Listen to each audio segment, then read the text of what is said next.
دا زموږ ستاسې د ټولو دپاره یو پیغام دی. هغه پیغام دا دی موږ هر وخت وایو چې کام سیالي غواړي، حالانکې دا زموږ د بچیانو مستقبل دی. هر پلار یا هر والد مکلفه دی چې خپل بچي صحت خیال وساتي. نو چون دلته موږ تاسې ټول د یو تنظیمه سره یا د یو قبیلې سره یا د یو ټولنې د استازیتوب یا نمایندګي کوو، نو موږ ته دا پکار ده چې خپل په کور کې، خپل په ګلۍ کې، خپل په معاشره کې دا خپل د بچیانو د سالمې روغتیا د ساتلو دپاره لکه څنګه چې پکار دی باید دغسې اقدام وکړو. که چیرې موږ پر وخت باندې اقدام وکړو نو بیا به دغسې کیسونه نه رامنځته کېږي لکه نن چې د نړیوالو رسنیو یا د نیشنل داخلي رسنیو په وړاندې دا خبرې کېږي چې 40 کیسه دا وخت په پاکستان کې د پولیو شتون لري.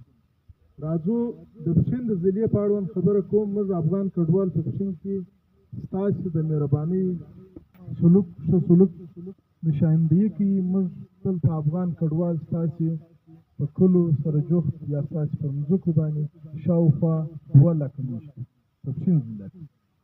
خو د پولیو په اړوند باندې دونه درته وایم چې دا د پولیو سټاف ټول مشران ناست دي. شکر الحمدلله تر اوسه پورې په افغان کډوالو کې به دا کیس نه تېر شوی. وجه یې څه شته؟ وجه یې دا ده چې موږ عملي کار کوو.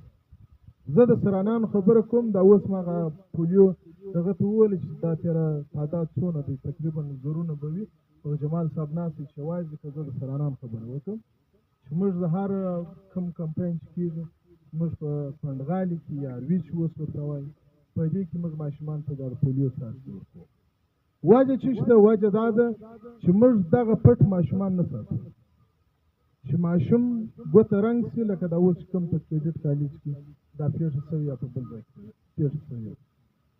موږ هر کور ته چې ورځو هغه مو دا مطمئن کړی دی چې دا د یو سیاسي پارټۍ ګټه نه ده، دا د یو ملک ګټه نه ده، دا د دغه کوم WHO ده یا نور کوم ارګانیزیشن چې دی د هغو ګټه نه ده، دا ستا د بچي ګټه ده. نو بیا هم ډېر مشران ناست دي، زه دونه تفصیل نه ځم، وخت هم کم دی. خو زموږ ستاسې دپاره دا پکار دی چې موږ ستاسې خپل په ټولنه کې چې څومره پکار دي چې نور د WHO دپاره نه یا د پولیو د پروګرام دپاره نه، د هغه د ورکر دپاره نه، بلکې خپل د بچي د ښه صحت دپاره باید کار وکړو. مننه.